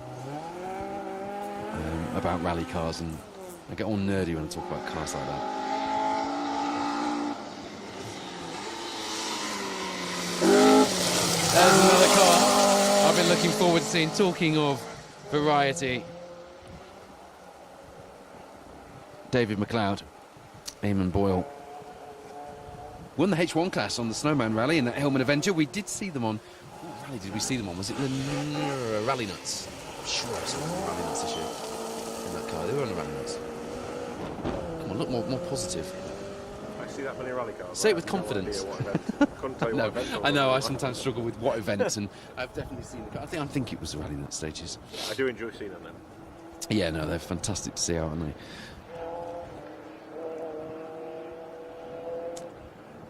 So 2 stages in here after the Twigley stage. Just over 15 miles done of the 50 or so miles. 57 miles on the roster for today. And it's the lead for Alan Carmichael, 22 seconds ahead of Seb Perez. Paul Thompson in the freshly restored Steve Bannister Ethel Escort is in 3rd place. Dave Henderson 4th, Matthew Stroud 5th, Rudy Lancaster 6th, Matthew Robinson in 7th, Ken Sturdy, Walter Henderson and Brian Jardine completing the top 10. And that is a very interesting leaderboard in the Anglo Caledonian when you consider how few four-wheel drive cars there are in that top 10. Admittedly, fewer four-wheel drive cars than would normally be on a rally entry to start with, so the law of averages says we're going to have fewer on the leaderboard, but that is a big day for two-wheel drive rally drivers here in Scotland, isn't it? Scott Gowley, Conor Gardner there. They come here having taken, I think, the C2 class in the Scottish Rally Championship title fight. They won the class on the Scottish Rally as well from 38th overall. Not bad in a 1600 Peugeot 205 GTI. I'm sure you will agree. In a car, again, we talk about Group A. There are some proper Group A 205s doing the rounds, and we're going to see some of those out as well as we go into 2025 and the Group A phenomenon grows and the momentum builds. Our two-time Pro Tyre Motorsport UK Asphalt Rally champion is building a Formula 2 car. I believe it's a Golf that Callum Black is currently building. He has posted about it, so I'm not saying anything I shouldn't, but I don't think he's giving us many more details than that at present. But we've certainly got that to look forward to. There's a number of Group A turbo cars coming out to do the business. I know of a couple that haven't yet broken cover, which we're going to see out there. And do you know what? That was my era watching as a kid. I am in rally car heaven with all of these cars. You give me a nice Mark 1 and Mark 2 Escort, or any of the varied cars we have in this entry being driven through these stages, and I'm quite happy. But when we're talking Group A, there's a place for that as well, and can't wait to relive the era of rallying that really captured my imagination as a kid. I remember my first TV appearance was when I was 4 or 5 years old on ITV News, stood with my dad and my brother by the side of Tatton Park, umbrellas and wellies in hand. I can still remember not being able to feel my feet, just like yesterday. And they referred to us as the, you're going to say something hilarious and profound, aren't you? They referred to us as the Rubber Welly Brigade. You know the mad thing? I was probably stood right next to you. That is really mad, isn't it, when you think about that, and what this sport, the world, and the journeys that this sport has taken us on. Yeah, we probably were. Probably right next, which is pretty cool. So you would have been part of the Rubber Welly Brigade as well. Yeah, was that the year that Roger Clark did course car in the World Cup Escort? I can't remember. Because I remember that, and I just remember it was the first real time that I'd seen an X-Works Escort in action. And I just remember being mesmerised. Why has it got extra bars on it, Dad? And my dad gave me a little Matchbox model when we got home, and it had bars on as well. From there on, my fate was sealed. And I'm sure that's a very familiar story to many of you watching at home. If it's not, hopefully we can change that for you and capture your imagination with this amazing sport. Douglas Menzies, Graham Menzies alongside, last saw them on the Track Rod Historic Cup as well. It seemed to be a very good test bed for a number of our crews on the Anglo Caledonian this weekend, the Track Rod Historic Cup. They were third in the D3 class on that one. Hello to Josh Stanley. Back to some of the comments on the YouTube feed at the moment. Simon Bevan, can he say well done to Thierry Neuville being world champion? Yeah, I think you can. A brilliant result, and nice to see someone different winning. But I think also nice that he's shown that you should never give up. You know, there are different ways to achieve your goals in this sport, or in any sport, or in life, I suppose, if you want to get really poetic about it. But he's been trying for many years. I remember talking to him at Rally GB 10 years ago. I put the photo on Facebook earlier when we had a bit of a sideburn competition going on, which I won, by the way, in my opinion. And it's nice to see the emotion, because the emotion is what we like to see, isn't it? It's a big thing to win anything, but to win the top prize in the sport, it's huge. Alistair Crawford, Greg Halfpenny, another of the crews who didn't make it through the stages in one piece yesterday, but back out to fight again in Super Rally conditions. Yeah, another quick crew, if they can string things together today. Used to fighting with the Scottish Championship crews. The last rally we saw them on was the Kingdom stages. They were 30th overall, 6th in the class. Bit of news, hot off the press.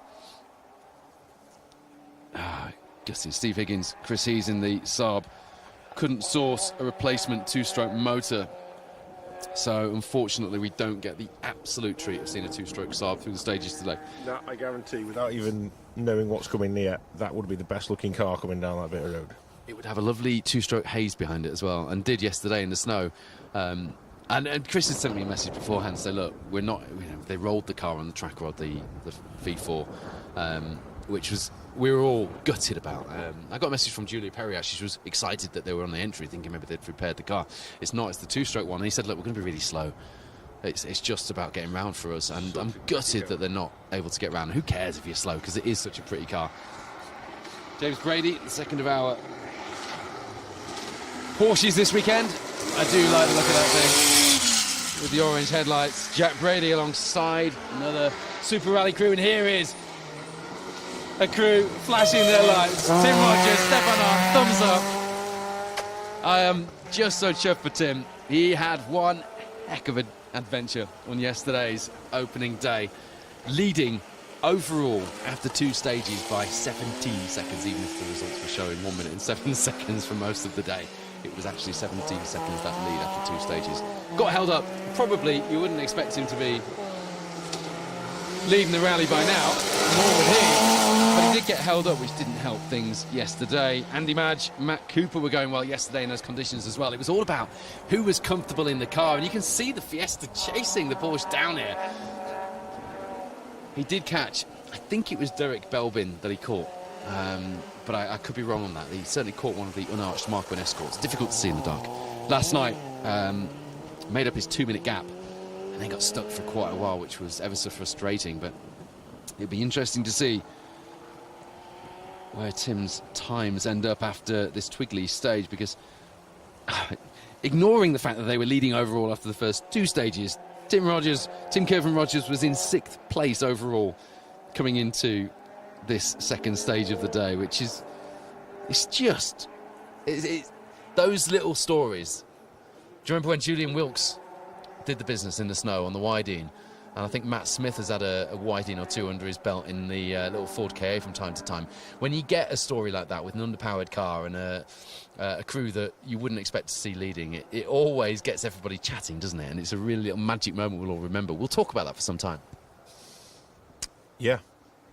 I'm trying You're not talking about it now. I'm trying to think back to all the times I can remember. Remember Julian Wilkes and Will Julian, Rutherford, though? That was amazing, wasn't it? Massive giant killing performances over the years, but usually from them pair, wasn't it? Yeah. But some of the 1400s I remember in the Widey. Dave and Freddie Brick have put in a couple over the time, haven't they? Yeah, that's a huge one there, Nigel Kaz Jenkins in recent times in the Bronze Star, which usually the 1400s because we're out on the BTRDA round, but that is a glorious looking machine. Oh, I love that car. Colin Hope in the X-Works Saab 900, Billy Dalgleish alongside. They last did the Mall Rally and they were 27th in the hotly contested Class 4. But that was one of 3 Works Saabs built for the 97 season with the Network Q RAC Rally. I think that was... was it David Wood? Chris Wood? It was definitely Wood, that car was driven by. And Per Eklund led the charge. It was Saab's, or was to be Saab's last ever semi-works fight. And that is one of the 3 cars, one of only 2 remaining as well. And I think you will agree, it is a sight and a sound to behold. It's basically a Group A Astra underneath, so it's actually quite a competitive and quite a well-prepared car. As you see, Roger Mark Fowler and Christopher Dewsnap. Last time we saw them was almost 10 years ago, the Woodpecker in 2005.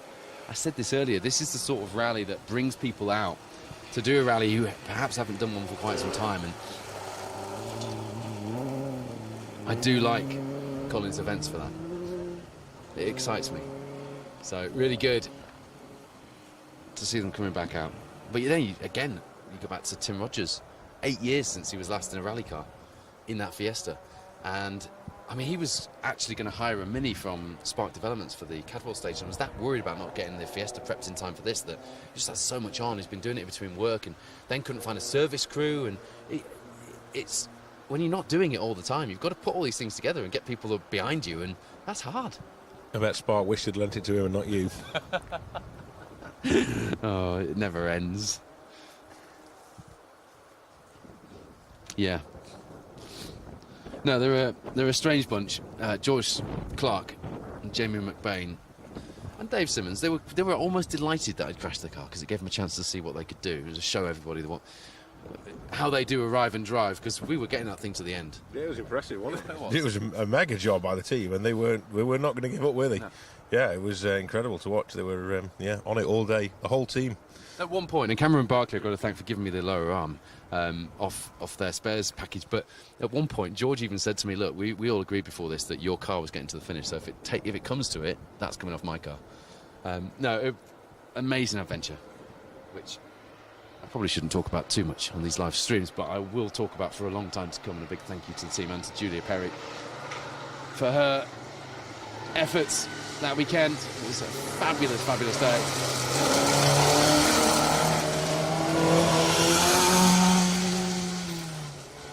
Andrew Pidden chased down by that lovely looking cadet John Brownie with Gordon Ritchie alongside. Another strong performance from them on the Snowman Rally as well, so they'll be looking forward to getting into these stages, I'm sure. They were third in class on the Snowman. It's getting a bit colder, isn't it? Yeah. Weather watch. Clouded over. Said it would. Hello to Martin Ballantyne. Sitting at home with a new titanium knee fitted just over a week ago. Hey, that'll make you lighter weight in theory, and probably quite strong once it's working properly. Last event was the Border Rally in 1990 in a Sunbeam. We broke a tie bar in Twigleys, and we went straight on at a hairpin. Well, glad you can join us anyway, and best wishes for a speedy recovery. Les Waterfall just clarifying the works Saabs were built by Beechdale Saab in Nottingham. Yeah, there were 3 of them, weren't they? And that's the same livery that's been put on the car this weekend. It was Dave Wood. Yeah, who drove that car, so I was right. Thank you to Les for clarifying the details on that.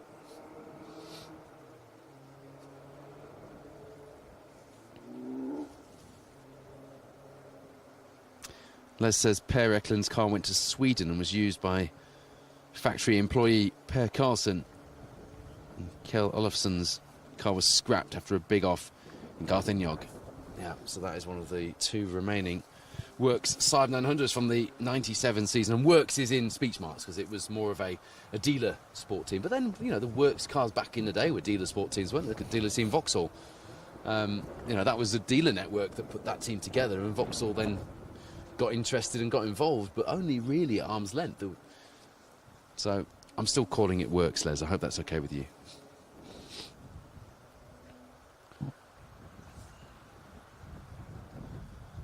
I think you'll agree, though, some absolutely astonishing variety on the stages this weekend, and cars and drivers we're really loving seeing out there. And one which we haven't seen yet, and I really hope is still running, is Darryl Denning's Volvo 244, because that is some tank to be throwing around these stages, and Phil nodded emphatically with that one. We are looking forward to seeing that Volvo through, but still a few cars I was looking forward to seeing that we haven't yet, so hopefully still running. I'm just going to check the times actually, see if we've got a time from the Caledonian results through the first stage. But before I do that, just to remind you of the overall leaderboards after 2 stages in the Scottish Rally Championship here on leg 2 of the Anglo Caledonian Rally, the final round of the SRC. Jock Armstrong leads the way, and he's 4 seconds ahead of Mark McCulloch, who, along with Ian Forgan, who is just 5 seconds behind him, and Stephen Petch just a little further down the road in 5th place, are fighting for that final step, or the final 2 steps on the Scottish Rally Championship podium. Ewan Thorburn crowned SRC champ once again at the last round, and not here to end the season on a high. John Wink, who starts with number 1 on the door for the first time on a rally entry in the Hyundai, is splitting that championship fight up in 4th place at the moment. Greg McKnight, Paddy Munro, Scott Peacock, Donald Peacock and Simon Hay complete the top 10 in the SRC at this stage, just 2 stages in, just over 15 miles of the 57 miles we've got through 8 stages on these southern Scottish former RAC Rally, Scottish Rally, Colin McRae, Forest stages, special stages. And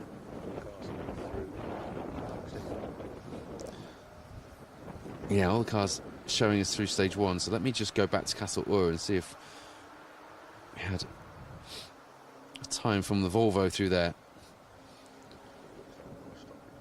Yeah, there is a stoppage on the tracker. We will just try and find out what's going on.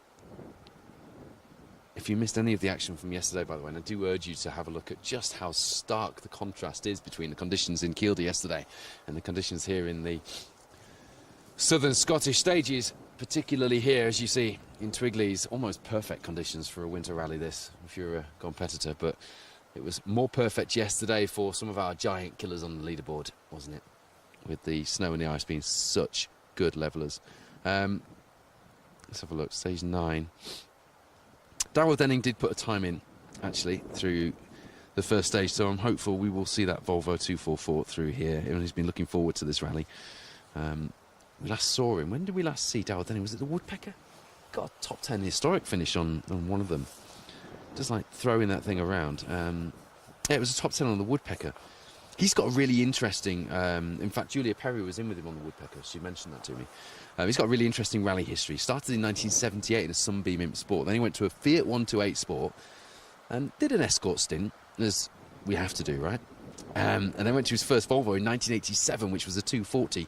Then a Volvo 360. Then a Golf 4x4. Then a Fiat Punto. And then this Volvo 244. That's quite a good rally car, Stevie, isn't it? I'm all about that. Fiat Punto is an unusual one, but I like them. I love the Fiat Punto rally cars when they brought them out. Certainly the 1600s, they were incredible cars. I think this was more of a sort of rally first spec car, but yeah, all the same. But Fiat 128 Sport, brilliant rally car. I remember John Goff used to run some Fiat Puntos, didn't he? So, yeah. Jamie, our cameraman, used to co-drive in one, didn't he, briefly? So, yeah, good, nice little car. I remember one rolling, going down the mountain at Cadwell Park, rolled into the Almco at the bottom of the mountain a few years ago on the Circuit Championship. Michael Rust, local competitors at Cadwell, used to compete in one. It might have been him who crashed, actually. Yeah, nice to see different cars on people's rally car CVs. If you just tuned in, we do have a little bit of a gap. We're trying to piece things together on the tracker and try and get a bit of information as well to find out what the hold-up is and whether or not we are due to see these cars through anytime soon. But I am keen to keep the programme live while we just figure out what's going on, because I would like to see these cars through, ideally. Hello to Matty Hammersley. Says it's great to see some Swedish makes out on the stages. Was the White Saab only competing yesterday? Well, unfortunately, that was Stephen Chris in the two-stroke Saab that I mentioned, so the engine went pop and they couldn't find one. Very frustrating, but it was lovely to see it, wasn't it? And to smell it as well. That's the one thing we can't bring you when we're doing that. We can bring you everything except the smell.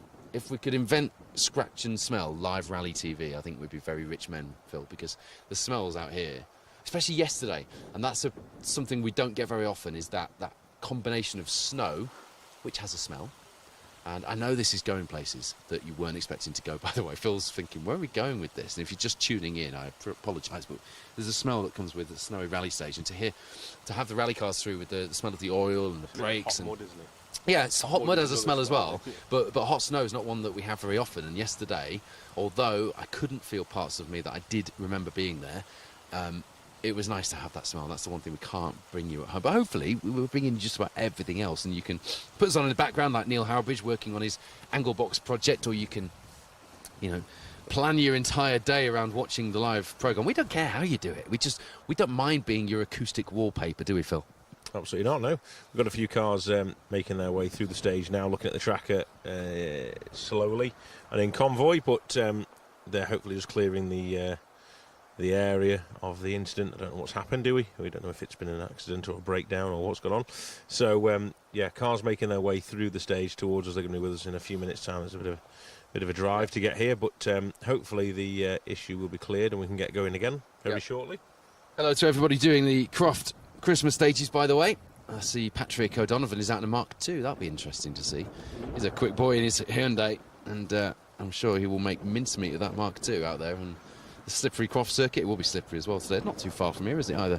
No snow. Brewer saying we've still not had Tim Curve and Rogers through. I can't see. There's no snow I saw on the pictures, but who knows? Brewer says still not had Tim Curve and Rogers through. It must have been an earlier message because we have had him through. Josh Richard Moxley says he worked alongside that road to Donny from the hotel for British GT. Nope, can't work out what that's about. A few more comments about the works Saab 900s as well. Matty Hammersley says the Swedish Boost Mafia approves. I bet it does. Haven't had the Saab 99 Turbo through yet either, have we? I think Gavin Chisholm, I think he's in that gaggle of cars coming through this. Gaggle, that's a good word, isn't it? Gaggle. Yeah. Getting some good words in today, aren't you? Michael Jenkins will be collecting the sound bites. Yeah. We've had a gaggle of cars. A gaggle of Wazzocks. We've had a gaggle of Wazzocks. There you go, Michael. I'm in that gaggle, I am. If you want it nicely produced, I can send you it afterwards. Over some sort of like TikTok hip hop style beat or something, or dance rave beat. That's usually what happens, isn't it? Give me an example. No, I've got them all out of examples. I wouldn't hear this TikTok hip hop. I don't even know what TikTok Breeze. is, honestly. Did you say breeze? Did I? I don't know. Cheshire accent must be. You meant vibe, didn't you? Yeah, I'll go with that. Remember, breeze is the new word. There's another one. Oh God. We're meant to be doing this professionally. Cars, don't we? This is what happens when Wayne Goldring lets the children go and film rally cars. Yeah. He's kept us apart after Friday night in the hot tub, hasn't he? We weren't allowed to sit next to each other in the studio van either. You were in the front and I was in the back. It reminded me when I was a kid and Dad used to sit one of us in the back and Mum would sit with us, yeah. Didn't happen very often, but anyway. Yeah, lots of people getting in touch. I can hear cars coming through this second stage. Just over 10 miles long, this Twigley stage. This is a stage you love, don't you? Yeah, I love this stage. I've come to this stage for many, many years on lots and lots of RACs. I've been stuck in this stage with punchers on my road car. We've changed things at the side of the road. Yes, I've had many, many trips to Twigley's, and I do love it up here. The stages are fantastic. It's really, it's the scenery as well that makes it. The scenery is just stunning. I don't know what you said, but you got Cadwell Park fence all excited. Fantastic to hear. There you go. One fan. Oh, it says Paul Woodford isn't allowed any closer to the concrete post in the distance than this. It's right in the distance as well, isn't it? We're safe here, I think. Tim Sawyer says, isn't Bannister in Ethel and Paul is in Bannister's other car? Oh, I don't know, Tim. I got all confused about this. And someone told me this morning that Paul was in Ethel, so further confusion. Please clarify for me. That would be nice, thanks. Peter Ellaby says, sorry to see Thomas Bradley in the club and retiring. Yeah, I'm absolutely gutted for him. I did that feature with him on the lead up to this, and I know how much doing this rally meant to him, and Nick as well alongside. And I loved hearing Tom's stories from the 1981 Lombard RAC, which ended with not a similar issue, but a clutch issue. This was a diff that went wrong yesterday. But yeah, gutted, I agree with you. Hello to Anton Ducroc Slip. There's a man who's had a few big results to his name over the years as well. Enjoying the coverage out here in these conditions. Michael Jenkins says, the gift that keeps on giving. Hello to Ian Ross and everyone watching. I'm not sure if there's a rally day on at Rally Rise today, but hello to you if there is. If not, and Ian's just moonlighting and just having a bit of rallying in his kitchen for once and not at work, then hello to you, Ian. He's out next week, isn't he, at Donington? Have I seen that? In the Subaru, yep. Looking forward to that. You're on live duty on special stage. I'm in the commentary box, so you're going to join me at some point during the day, aren't you? We can join our effort, combine our efforts. Yeah, we'll come and cause chaos again. Yes, no doubt we'll have some fun up in the commentary box. It's good up there, and I quite enjoy looking out over the circuit and seeing a bit of everything. It's not often someone like me gets to go and have a 10-minute stint in the commentary box. So yeah, we'll have a chat up there, won't we? Interesting. I was talking yesterday about the mini rally challenge, which you and I have had a lot to do with this year, and we have a lot of good things to say about. Kevin Jeffreys has commented, because Lucy Pitch was due to come out in her newly built R53 car, which sadly, due to a change of circumstances, she sold. So Kevin Jeffreys said he was planning on getting the newly acquired Lucy Pitch Cooper S out of the trailer this morning, but it can wait till tomorrow. No, do it. Get it out of the trailer. Keep us on in the background while you do it. We don't want to be the reason for anybody not playing with their rally cars this morning, but it would be good to see you out there in the mini rally challenge. How have you had time to comment, actually write things on the stream, Phil? Dan Elmore, has the SPG Lancia Fulvia come through yet? No, he's running last on the road, is Steve, but he hasn't come through yet. We've got a gaggle of cars. What are you laughing at now? SPG's a hamster.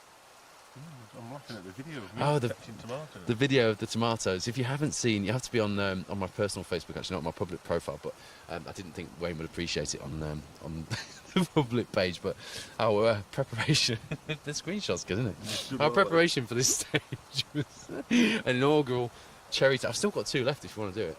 No, I'm all right. Inaugural cherry tomato competition, and Phil got 3 in a row, albeit he cheated on the middle one. Not going to let that go, are you? I'm not going to. Every time you mention a tomato, I'm going to mention a fence post, all right? Deal. Nick Van Dyke watching. Nick, good to have you with us. I was pleased to see you get to the end as well in your polo behind us. They were the next car on the road. They were behind us in car 56 at Cadwell. So so I went out for dinner with Tom midweek, who was co-driving for Nick. And Nick Hartley, by the way, his name's not really Nick Van Dyke.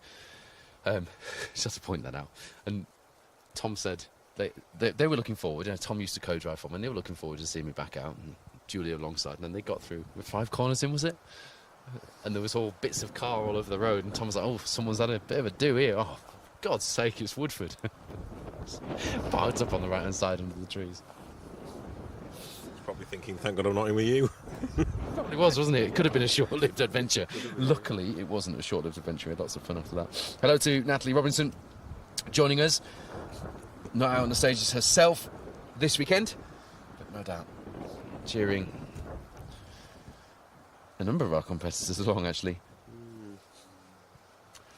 I can hear cars. They're coming into view now on the camera. You can just about make it out in the distance, coming through slowly. There's about 3 cars in a row. So they're coming through slowly, but we still get to see them, and we still get to nerd out about whichever cars are coming through. I hope we get Darryl Denning in the Volvo 244. Steve should be through in the Lancia Fulvia as well. Yeah, we have got cars at non-comp speed. Still showing 2 cars off. Okay, Manx Rick says to clarify, the Saab had a broken rotor arm. It wasn't the engine itself. Oh no, that's so frustrating. One of the pitfalls of rallying such a rare and beautiful car, and it won't help the mood that the stages look so beautiful.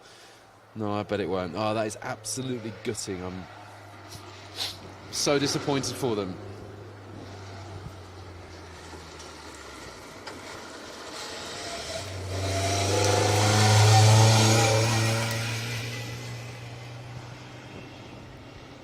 Nice little display of some of the variety out here on the stages, of course.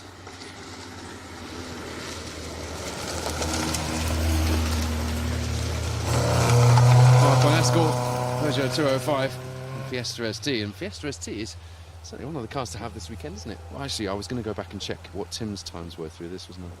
Let's have a look.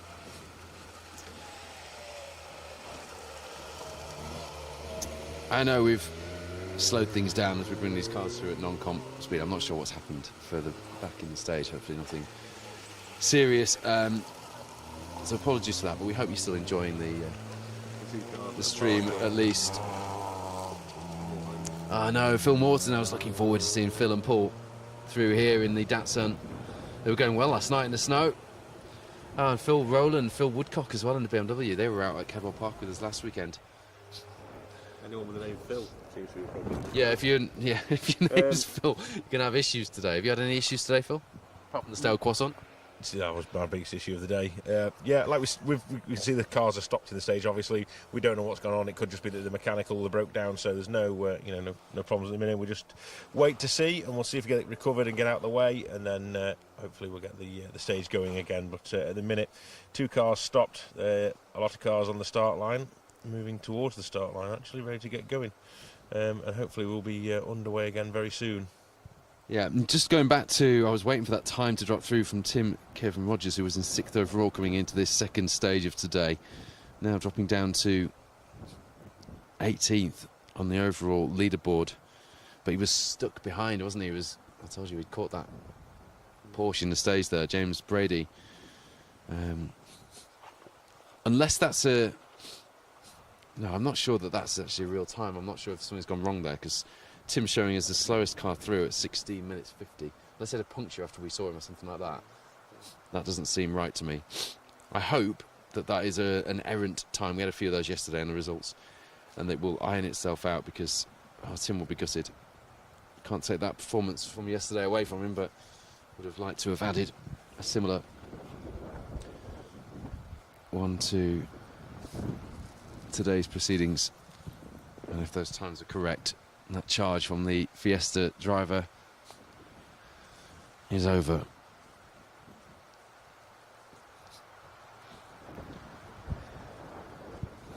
Alan Carmichael then leads the way overall in the Anglo Caledonian cruise after 2 stages this morning. Seb Perez, newly crowned British Historic Rally Champion, in 2nd place. 22 seconds the gap. Big gap back to Paul Thompson in 3rd. Then it's David Henderson, Matthew Stroud, Rudy Lancaster, who was flying past us, wasn't he? Matthew Robinson on a charge after, unfortunately, getting held up in last night's stages and ended up in a ditch. Ken Sturdy, Walter Henderson, and Brian Jardine completing the top 10. Andy Davison, who stopped to help Robinson out of the ditch, is still in 12th place overall, which is good to see, despite taking a maximum in that final stage.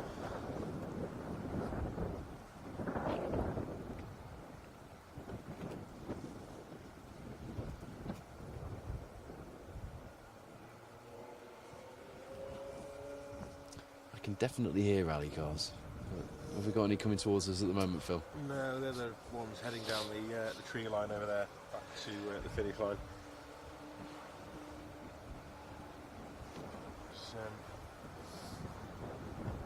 A lot of movement around the start line at the minute, but nothing to give us any indication that the cars are underway at any pace. So we'll just have to sort of grin and bear it at the moment.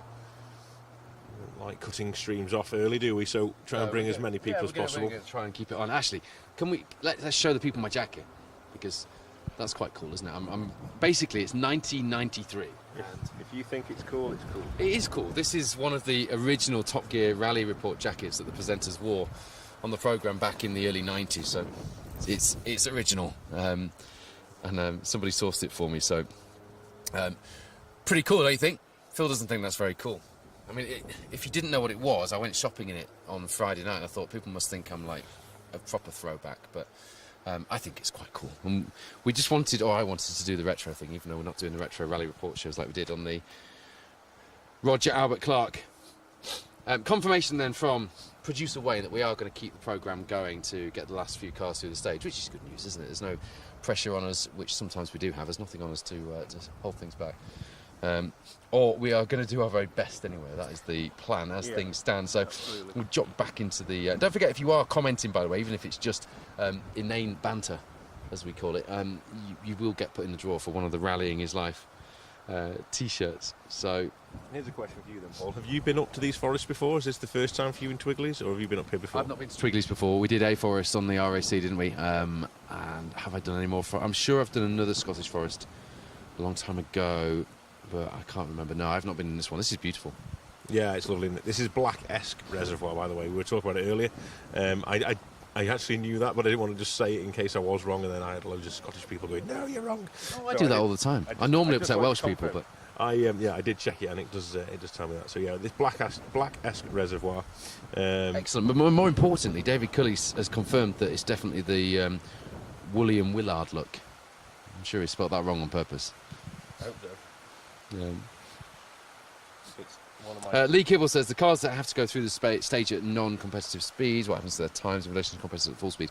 They get a nominal time, which most of the time doesn't work out very well for them, but every now and again it does, doesn't it? If they've had an issue or they've had a bit of a stinker through that stage, they can come away with something at least to salvage from it. So it's not great, but it's one of the... Well, it's just one of the things, isn't it, that you take... Rough with the smooth. I caused a few of those last weekend, didn't I? I wasn't going to mention it again. You were? I tried to get in first. I saw your eyebrows go up. I can tell when you're going to mention something like that. But yeah, sometimes it works in your favour, sometimes it doesn't, and there's no real sort of better way of doing it, is there? At the end of the day, you need a time for the stage, and a notional one or nominal time is the best one to give you, really. So yeah, take the rough with the smooth and just get on with the next stage and hope for the best, basically. And Tom was a bit embarrassed by my shout out for some of his results, but I was talking about what you call small time results.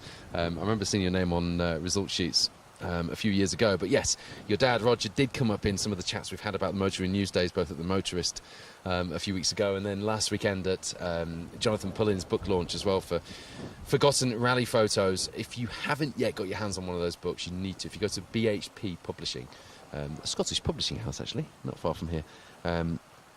That's me assuming that Scotland's very small.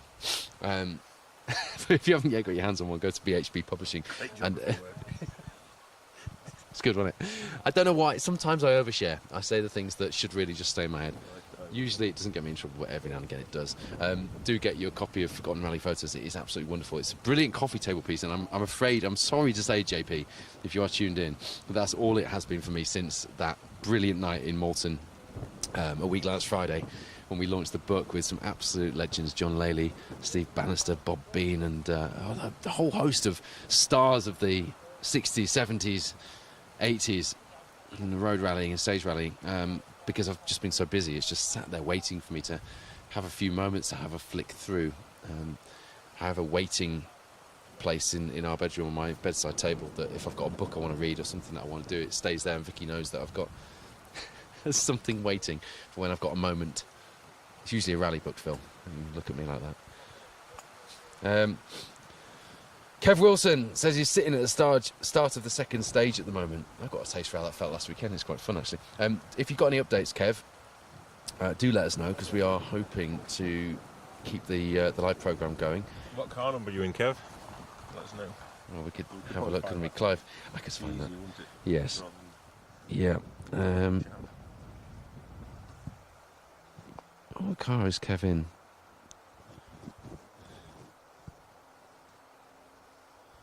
You put me on the spot now, Bradwell. What's concerning me looking at the tracker is all the cars that were at the start line have now all moved forward and are now parked in the stage, on the stage side of the start line. I was wondering if that was to sort of get out of the way to allow a rescue crew through or a recovery crew to go and retrieve the car. And they were all going to then reverse back past the start line. I'm not sure. Looking at the tracker, everyone's moved forward anyway and is parked just ahead of the start line. So Kev Wilson does not appear in my notes, so it might be a start line marshal. You never know. sat at the start of stage 2. It's quite a misleading statement, isn't it? I'm looking for you on the entry list here, pal. He's sat at the start line. He could be the man that let us in this morning. So. He could be the man who let us in this morning. He's very friendly if it's him.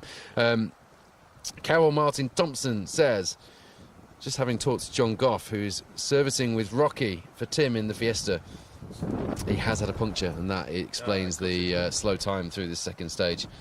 And Kev Wilson maybe at Croft. Wayne's just sent me a message saying it might be at Croft, sat on the start line, or maybe even a Silver Fern, but I think they've already done stage 2, haven't they? There are a few rallies on this weekend, aren't there? So that does explain why Tim has tumbled down the order to 18th. Absolutely gutted, but thankfully that puncture didn't happen yesterday, so we got to see that little bit of magic, didn't we, through the first day, when to have a Fiesta ST leading the... Just have a look down the entry list and figure out that a Fiesta ST was leading by 17 seconds after 2 stages. That is a man who is very comfortable behind the wheel, particularly when the weather gets bad. So interesting to see how they do when they get the puncture sorted. Dan Elmore, it's his 3rd comment on the feed. He's trying to win a Rallying His Life t-shirt. No, not happening. If I'm not allowed to win one, neither are you. That's how it works. George Clark says, Paul Woodford, did you knock that tree over? Which tree are we looking at? Have I missed a tree? Where's the tree? There's one in front. There's only one tree on the screen at the minute, and I'm assuming... Oh, I see. It's on the other... it's on the second camera. Okay. We didn't allow him to go near that tree. Kept him well away from that one.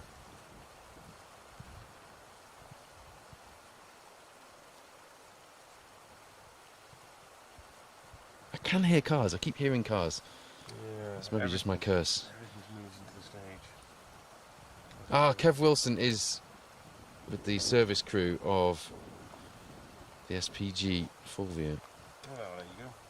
Yeah, no, George, you have to watch the stream back. It'll entertain you, no end. There's been lots of concrete posts and trees mentioned today, including Cadwell Park Fence, who is involved. I'm pretty sure that's George or Julia, you know. I have no idea. I'm not involved in any way, shape or form. You can't prove anything. Is it you? No. Watching his eyes very closely, Bramwell. Well, Julia Perry has not been in the same place. I've not seen them in the same place, her and Cadwell Park Fence. So at the moment, my money's on Julia. Can't remember if we were still in the car when the first comment came through there. Mike Stanley's in bed, still recovering from doing the 2 rallies last weekend. So am I. You didn't do 2 rallies last weekend. You barely did 1. We had to go to the YD and Cadwell. I feel like I did 2 rallies last weekend. I crashed on the first one and then I got going again and did another one. You rocked the same day. You literally got out of bed and walked to the circuit because you live about 5 minutes away, and then you just jumped in the car and drove around all day, sort of. For most of the day. We special stage were busy all day. There was people on the YD that were competing and on Cadwell, and they had a great time. I forget who the crew were now, but it was amazing. They turned up, and when I interviewed them, they were saying, "We just came here for a bit of fun, and we're doing really well." That's Mike and Izzy in the Subaru in front of me. That's it. Yeah, they were amazing. They had a really good time. It was great. Okay, a bit of a chat going on in the championship in the rally organisers group. It's looking like the cars are all now turning around on the start line and heading back out of the stage. So to me, that I know it's only initial and very sort of early signs, but it could be that the stage has been stopped. We will bring you updates in a moment when we find out exactly what's gone on. But yeah, looking at the tracker, cars are now moving away from the start line, so we may not be seeing any more crews through. Not sure who's had the issue that has caused the blockage, but we do wish them well, and we hope there's nothing major, just a bit of collateral damage to sort out, which is the best possible scenario. Yeah, but we do hope to see the cars through in the second running of the Twigley stage, when we will be live. It'll be stage 14 later this afternoon. 2 p.m. is the scheduled time, but obviously with a rally like this and with conditions, although good at the moment, the weather is due to come in again this afternoon. Do stay tuned to the Anglo Caledonian Facebook page and to Special Stage as well. We'll update you if we get any further revised timings. But for now, that's all we've got time for in this second stage of the morning. I hope you enjoyed that. Phil and I certainly did, and it's nice to actually be able to feel our fingers after doing a live show. But for now, from the Anglo-Caledonian Rally, from the British Historic Rally Championship and from the Scottish Rally Championship, we will see you this afternoon for stage 14. For now, enjoy Sunday.